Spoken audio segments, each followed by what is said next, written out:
how the idea of the book came to be in the first place, which section of the book is like getting your master's in operations, and why learning about cake mixes in the 1950s will make you a better operator. To start, though, I asked Laura what she remembers about the middle of last year when we first came up with the idea for the book. So I know we had multiple conversations about it before. And then one night I woke up at 2 a.m. and I went to my favorite place in my house, which is my whiteboard. And it's a big, giant whiteboard. And I woke up and I had like, I don't know, inspiration just hit. And I just wrote out like 10 different chapters, titles, or like ideas that I felt were so important to include in the book.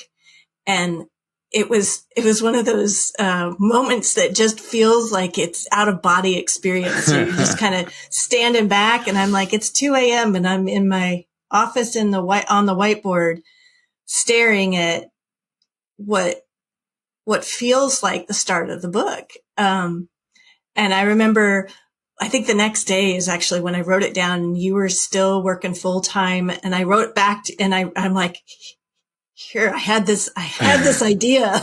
Let's start.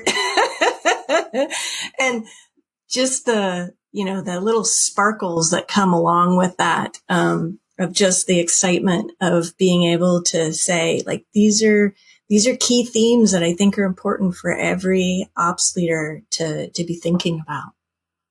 It's kind of amazing. Like, you have those high moments where you're like so excited. And then there's also like these low lows where you're like, why did we do this? And also, who are we to even pretend like we should be people that someone should be listening to? Right. And so like, I just remember that kind of fluctuation in those early days. And so when we made the transition from the kind of bulleted list of potential topics, maybe some chapter titles, into then starting to like actually add some color to that, what do you remember about that part of the process? Well, I remember that the fun part was that we had a spreadsheet. It was the spreadsheet that we used to manage the whole thing, and just being able to bounce off of each other.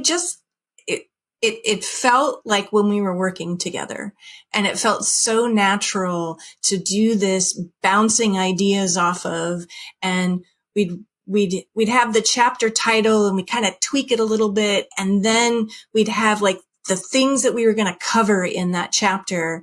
Eventually we ended up having like full on questions that should be answered in the chapter. That came later, if my memory serves, but being able to tweak and get those titles quite right and be able to bounce off of each other. I think one of the very fun things that comes with working with a co-author that you know so well is that you can step back and you're like, wow, like, I don't really know who even wrote that. It was those things of like, well, it's better than when it started. I don't even know how it quite, which parts of the ingredients were, but it made it better being able to bounce off of somebody that had a different viewpoint, but one that's so complementary and works together really well. So I feel like it makes it better. So those parts were some of the fun parts, and being able to like, no, I think this is the order that it needs to go in. And I mean, we tinkered with that quite a long time, actually.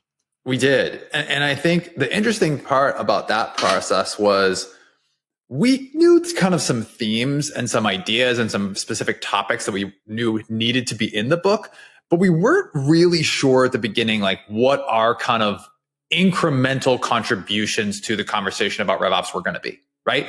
And I think we kind of did that in like almost like a bi-directional way, where we had topics and then we had this awesome repository of the podcast, which was like 120 to 130 episodes deep at the time, that we would say, oh, I know which episode can support this particular topic. But then it was also just going through the old library and finding ideas and insights and learnings that would then drive the creation of a new topic that we weren't even thinking about including.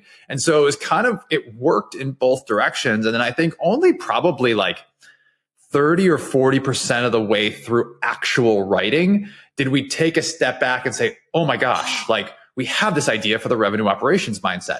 Oh my gosh, we know how to make this applicable across a whole bunch of different types of companies and roles as opposed to one specific one. And like those were kind of the aha moments, I think, throughout the writing process that actually made the book what it is now, as opposed to just kind of like a collection of ideas and topics.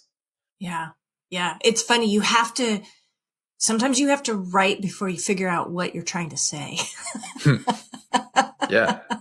Right. And those early days I think the first ones we just started writing. Like we didn't even have the outline quite ready. It was just write a chapter. And we were sort of pushing each other to start, because if you don't start, there's no way to finish. Yeah. Right. You just have to start.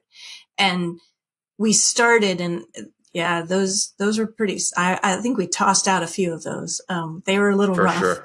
For sure. But it helped us find the voice, and how to find a voice where you can't really tell who's writing.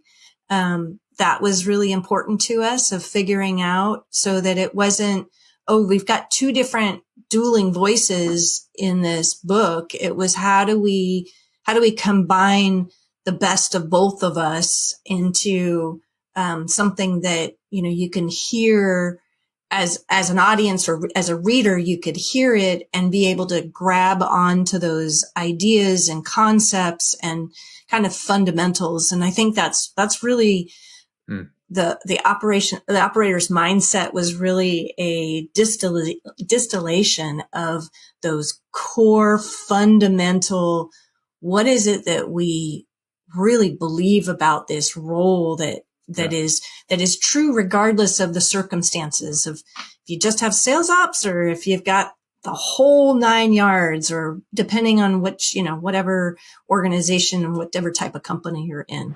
This single shared voice in the book was really important to us.